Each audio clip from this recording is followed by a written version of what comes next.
Logam berat merkuri ditemukan dalam makanan laut.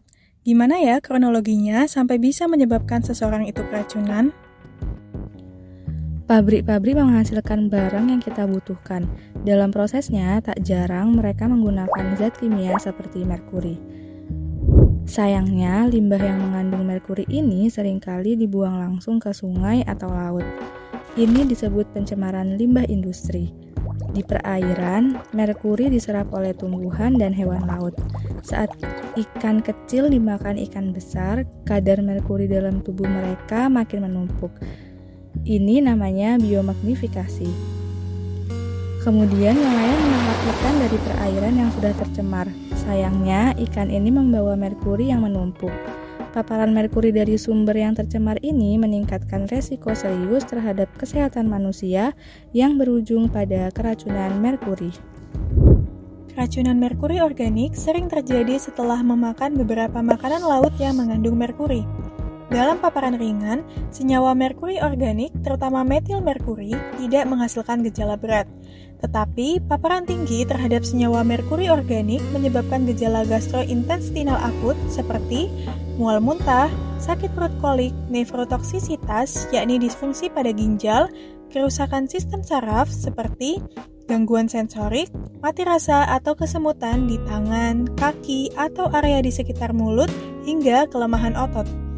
Keracunan merkuri organik juga menyebabkan kerusakan sistem saraf pusat termasuk sindrom autisme. Merkuri dapat melewati plasenta dan terakumulasi di otak janin menyebabkan gangguan neurologis pada janin. Lalu bagaimana sih penanganan awal ketika terjadi keracunan metil merkuri? Pertama, pasien yang terpapar harus segera dilarikan ke rumah sakit. Kedua, cek kondisi keseluruhan pada tubuh pasien oleh tenaga medis. Pastikan jalan napas terbuka, tidak tersumbat, dan pastikan pasien bisa bernapas dengan efektif. Periksa tanda-tanda vital seperti tekanan darah dan denyut nadi. Periksa tingkat kesadaran pasien, sistem sensorik pada pasien seperti respon terhadap suara, respon terhadap rangsang nyeri, dan periksa ukuran, bentuk, serta reaksi pupil terhadap cahaya. Pada kasus keracunan metil merkuri, tidak ada luka fisik seperti memar, fraktur, atau luka bakar yang disebabkan langsung oleh racunnya sendiri. Selanjutnya, dilakukan terapi chelasi untuk pasien. 1. Terapi DMSA atau sucimer. Logam berat merkuri memiliki afinitas tinggi terhadap gugus sulfidril. DMSA ini bekerja dengan mengikat atom merkuri sehingga menghambat aktivitas enzim yang bergantung pada gugus sulfidril dan memecah munculnya gejala toksisitas neurologis yang menjadi ciri khas keracunan merkuri. Obat ini dimetabolisme dan diekskresikan dari tubuh melalui urin, dan DMSA diberikan melalui pemberian oral atau injeksi.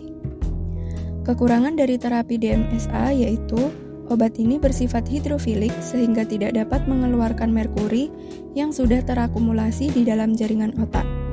Karena obat ini tidak dapat menembus blood-brain barrier dengan baik. 2. Pertukaran plasma dengan metode plasmaferesi. Pertukaran plasma dapat digunakan dalam kondisi darurat jika ada konsentrasi plasma zat patogen yang tinggi di dalam darah. Dimulai sekitar 24-36 jam setelah diagnosis klinis. Metode plasmaferesis berpotensi untuk membuang metil merkuri yang terikat protein plasma secara langsung. Pencegahan pada kasus keracunan merkuri dapat dilakukan dengan beberapa langkah sederhana. Pertama, selektif dalam memilih ikan hasil perairan. Pastikan kualitas dan jenis ikan yang dikonsumsi aman serta sesuai standar. Kedua, hindari mengkonsumsi ikan secara berlebih dan selalu imbangi dengan pola makan bergizi seimbang untuk menjaga kesehatan tubuh. Sebagai alternatif yang lebih aman, konsumsilah ikan budidaya, karena dengan pengawasan kualitas yang ketat, kandungan merkuri dapat ditekan. Makanan hasil budidaya di lingkungan buatan yang dikelola dengan metode ilmiah yang tepat dapat membantu mengurangi akumulasi merkuri dalam tubuh.